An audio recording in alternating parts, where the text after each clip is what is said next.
My name is Aditya, and I'm representing one of the group companies, Tata Group companies called Tata Elxsi. Uh, from gridlock to green lanes, that's a worry that I also have because very quickly I need to leave this place and head to the airport. I have a flight at 7. I'm not sure if I'm going to make it. So I'm going to try and see what I can do and achieve. Uh, just to introduce myself, and it's a very interesting position that I am in. I'm the business unit head, which means I'm coming from a business angle. And when we look at design, we have to look at application of design to solve certain problems that we are facing.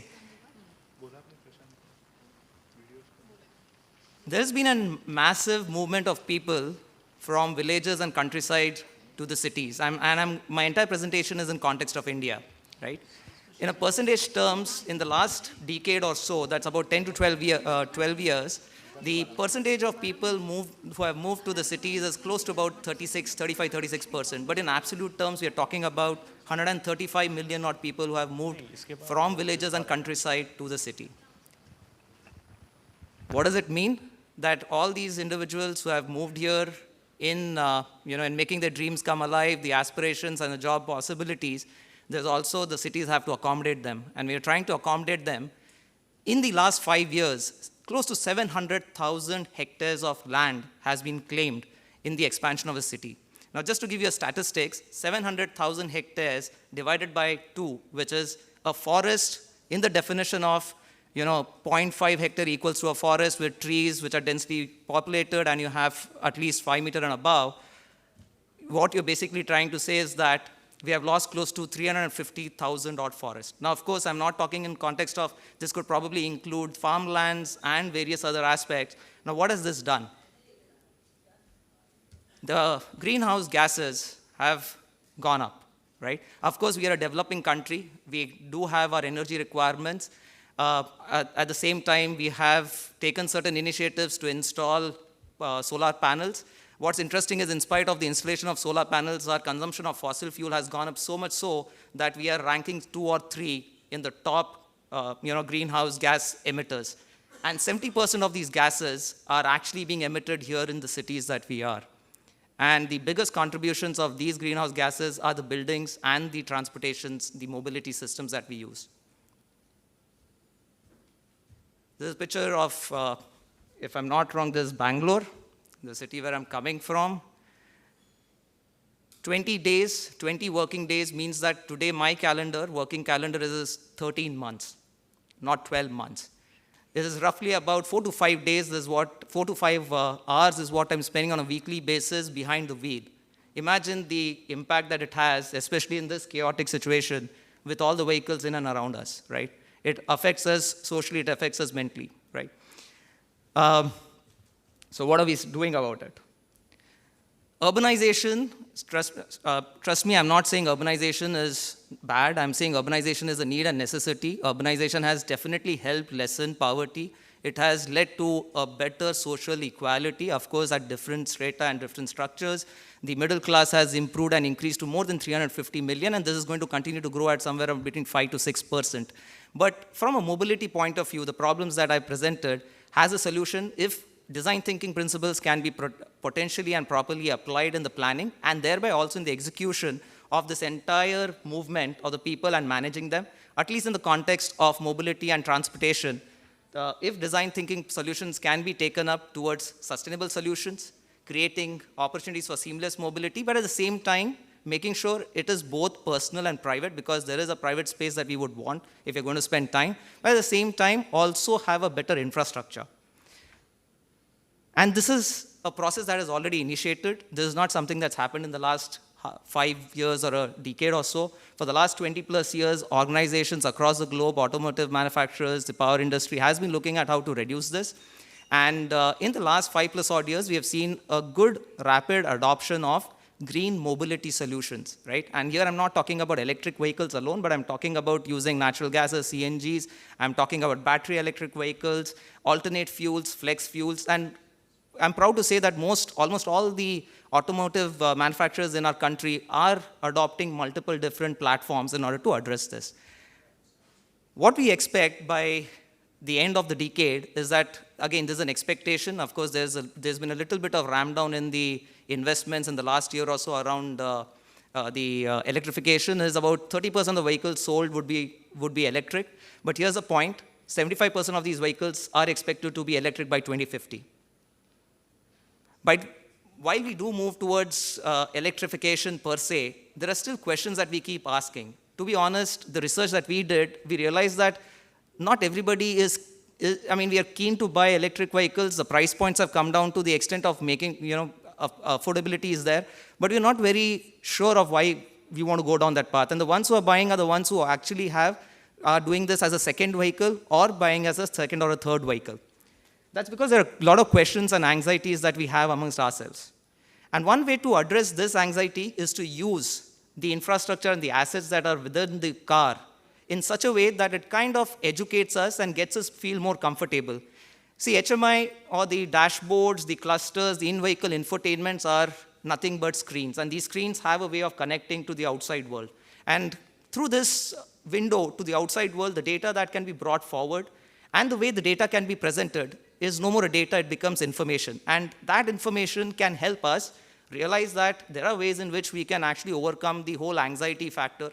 Can the data tell me how soon and how close am I to a charging station? Is the charging station on a combustion engine, is the charging station based on a coal and a fossil fuel, or there are solar panels, right?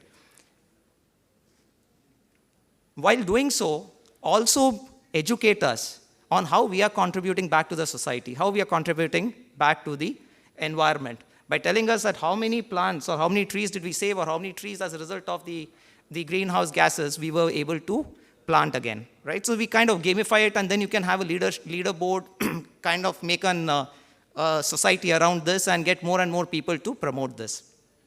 But having said that, is this going to be enough? Should we start looking at a combination of private and an infrastructure, a public mobility solution?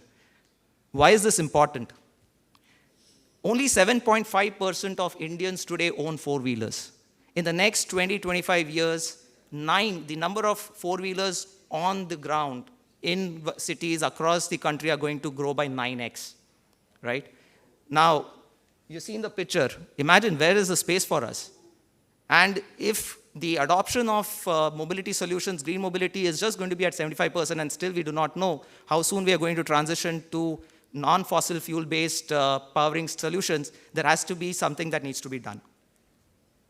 And that basically brings together a solution towards bringing all the possible mobility platforms, be it the road network, be it the last mile enablers, as well as your buses, your transit systems, your roadways, and the waterways.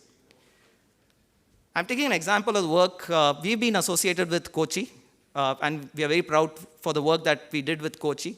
In 1999, Kochi decided that they had to have a different infrastructure setup. It's a small city in Kerala. It's a city made out of 7 different islands. So they have waterways, they have roadways, they have buses, and a lot of other assets associated with them. And they wanted to increase and compound the heritage value of Kochi, but at the same time make them a technology and innovation hub. And this is what Kochi did. They are the first metro. It's a tier 2 city, but they're the first metro city to have brought all possible modes of transportation on a single network. Very recently, they have launched what they call a Kochi Open Mobility Network. It's a platform. On this platform, they have been aggregating as many possible different modes of transportation, thereby leading to a scalable, inclusive, as well as an enjoyable drive. By the way, what you see in the front is actually an elephant with its tusk, right? That's a livery and that's how you actually, through research, we realized that we wanted to also ensure that Kochi lives up to its name and its heritage. Kochi Water Metro went live last year. Our Prime Minister, Mr. Modi, he went and he inaugurated this. What's important is 20 years back in Japan, I was using a Suica card.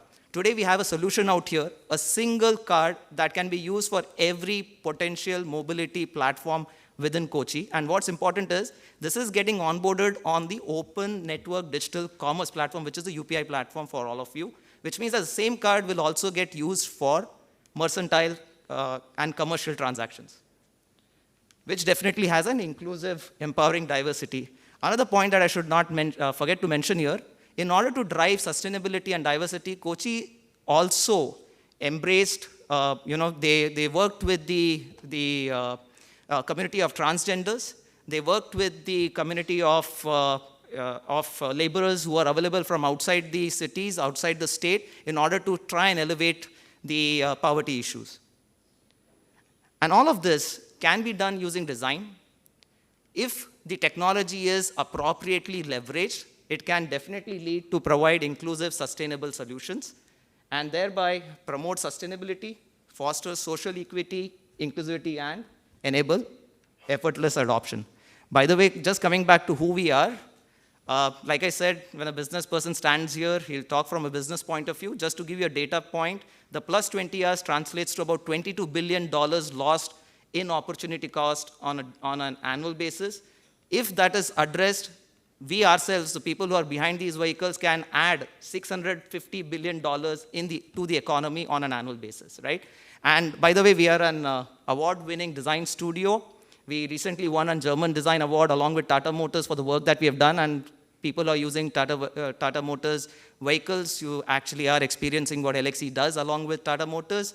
We also won 2 other awards. One was for the the mobility, not the mobility, the media and telecom platform that we did from content consumption. And if you drink tea, Chayos, like Chai Point, has certain vending machines that was brought in, that was designed, engineered by Elxsi to bring in sustainable tea experience. 50+ odd teas can be brewed, right? So thank you so much. If there are any questions, I can take them. I think I'm on time.